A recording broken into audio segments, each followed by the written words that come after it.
I want to start by asking you about your perspective on that big bilateral between Prime Minister Modi and Chinese President Xi Jinping. What people in India are trying to determine is why has the People's Liberation Army agreed to pull back at this instance. The kind of disengagement that we're seeing currently in Ladakh is what India has been asking for the past 4.5 years. They didn't agree so far. Why now? Well, I was just in Beijing a week ago, and I'll tell you it's the worst economically I've seen the Chinese perform in decades. The leadership is aware of it. It is a matter of all of the provincial governments essentially in bankruptcy, real estate sector in collapse. That's about 30% of government revenues, 70% of consumer wealth. The one part of the economy that's really working is manufacturing, but that, of course, is leading to overproduction, which there isn't consumption for inside China, and it's causing political backlash around the world. In other words, this is a time when the Chinese are highly aware of not wanting confrontation geopolitically around the world. That's led to more engagement. It's led to less willingness to be assertive and aggressive and respond with perceived slights with tit for tat. And it's also absolutely the reason why Xi Jinping decided this was the time to reach out to India and to have a very successful bilateral meeting for the first time, as you say, in about 5 years. The question is what happens next. Even when the PLA ingressed into the Doklam Plateau in Bhutan, the Indian Army stood eye to eye. At that time, the Chinese announced that they were pulling back, and it was seen by the government of the day as a big military and diplomatic victory. What happened a few months later, we all know the Chinese came in with such massive force and mobilization that they changed the military composition of the Doklam Plateau forever. And while it was in Bhutan, so it wasn't Indian territory, but then circumstances on the ground really changed. Is this new thaw between Delhi and Beijing going to last in your view? How do we know it's not short-lived? I don't think that the Chinese have changed their overall long-term strategy, not with India on their contested territory, not with Taiwan or the South China Sea. But for the near term, I mean, in the United States, the equivalent of this, you saw that there is a new Taiwanese president who is very much antagonistic towards the People's Republic of China, has made a bunch of statements, including recently on National Day, that the Chinese have taken vigorous exception to. And yet, the Chinese response has been significantly more restrained than what they did back when Nancy Pelosi, the former Speaker of the House in the U.S., made her trip to Taipei a few years ago. So yet again, this doesn't change China's long-term view of Taiwan. But it absolutely reduces the tensions for now and for the foreseeable future. I think this isn't just a matter of a few months. I think this is probably a few years because China's problems are structural. They're not going to be resolved anytime soon. So in that regard, I do think that there is a real opportunity here, even though we should see the shift as tactical. How is the evolution of the BRICS bloc being seen internationally and particularly by you? Earlier, the confrontation between India and China would hold most things up. Now, BRICS has been expanded to 9 countries. More countries seem to want to join. Is it tangibly coming together as an alternate to Western institutions, an alternate to Western hegemony over how the world runs? Or do you think it's still as incohesive as it was? Not exactly, but it's certainly becoming more meaningful. Look, the very fact that these heads of state were all meeting together and that everybody knew that that was a major date on the agenda, certainly that timing is what drove the rapprochement between India and China, one of the most important pieces of geopolitical news all year, was facilitated by the BRICS summit. So I think of course, it's newsworthy, it's important. Another point, this summit was hosted by President Putin. He's considered a war criminal. by the International Court, and also by the United States and its allies in NATO. And yet, despite that, we had, the entire global South at the highest level more than happy to show up at Kazan at a meeting that Putin was hosting. I'm not sure they would have all shown up one-on-one for state visits, but there's safety in numbers. And that meant that Putin is a lot less isolated and a lot more capable than he otherwise would have been. And he has the BRICS to thank for that. I think there are other countries in the world that are much more isolated, countries like Venezuela, countries like Iran.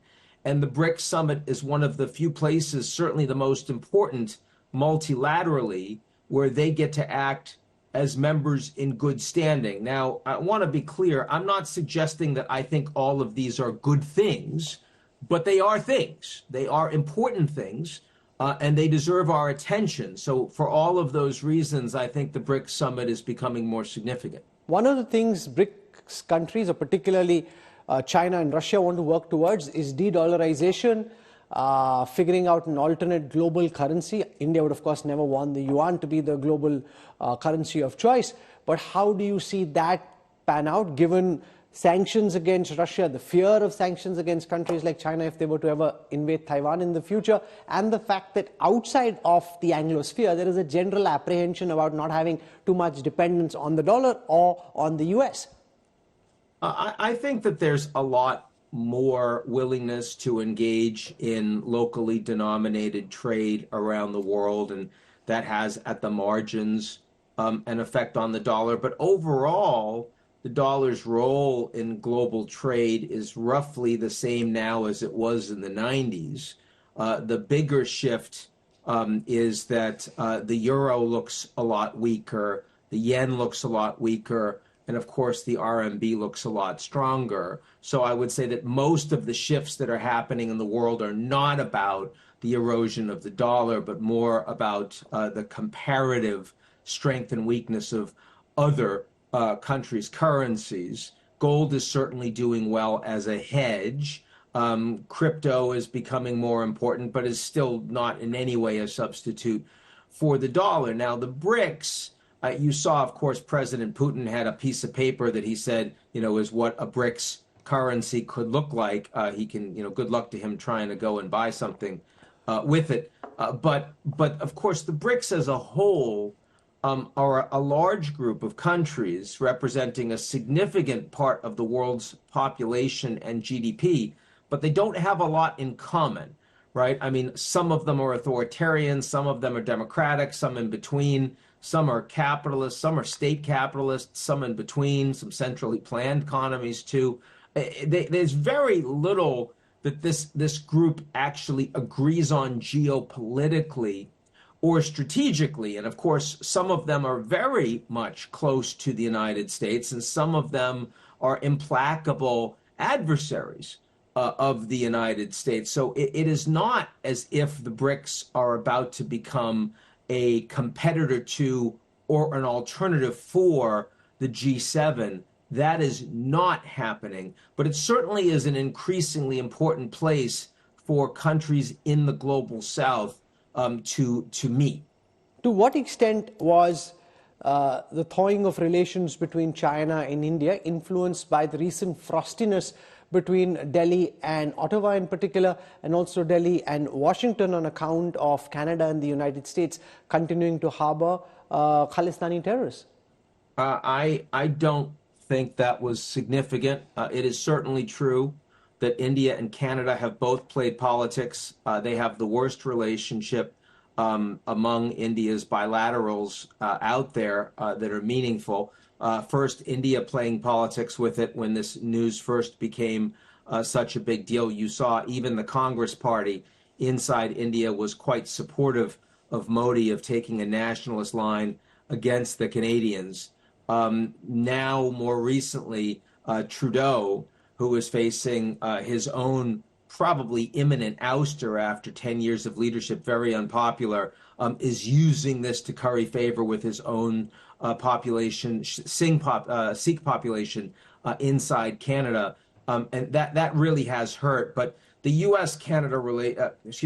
the U.S.-India relationship remains quite strong in the context of all of this, both in the context of the Quad, in the context of increasingly upscaling its investments into India, and especially in the technology sector, and also a closening military and national security relationship as India starts relying a lot less on Russia. And so on the military side. So for all of those reasons, I don't see either Canada or the U.S. here playing a significant role in the rapprochement with Xi Jinping.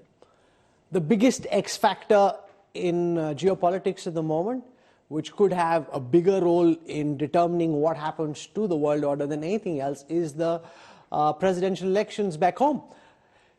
From the latest polls that I read, it seems Donald Trump is inching ahead. Now, there are two ways of looking at it. One, these are pollsters just being careful. They can see a trend, and therefore they want to ensure that before the polling really takes over, they put Donald Trump in front, so that's the end outcome. The other is he's actually heading for a very clear win, and they're trying to hedge by creating some doubt around the end outcome. What's your sense? All of the polls for the swing states, and those are the only states that matter in terms of determining the outcome, a small number of states where either candidate is in play, are within the margins of error in the polls. So there's not a lot that you can learn from the polls right now. Structurally, this is an election that is going to be hard for Kamala Harris to win because she is the incumbent, and incumbents all over the world have had a hard time in their elections this year. We've seen that, of course, inside the UK and all over Europe. We've seen it in your country, in India, where Modi is now in a coalition after having governed for 10 years by himself, because people are just less happy with the way their country, the trajectory their country is going. And that's even a country like India with some of the strongest growth in the world, and what you would expect to be a much more satisfied population, but not on the back of the pandemic, not given inflation trends, not given the way the working class is feeling about what is and isn't on their plates. So for all of those reasons, I think this is going to be challenging for Kamala Harris, but Trump is a uniquely unpopular candidate in the U.S. context. In many ways, he's a uniquely unfit candidate. And so I think it's still anybody's guess as to who's going to win in Tuesday, November 5th. The bigger challenge, of course, is that Americans are not prepared to accept the outcome, that so many Americans believe that their candidate has to win or it's been stolen. A lot of disinformation. That's a dangerous place for the country to be. Could lead to a lot of social instability and violence, a lot of uncertainty about the election outcome even after November 5th.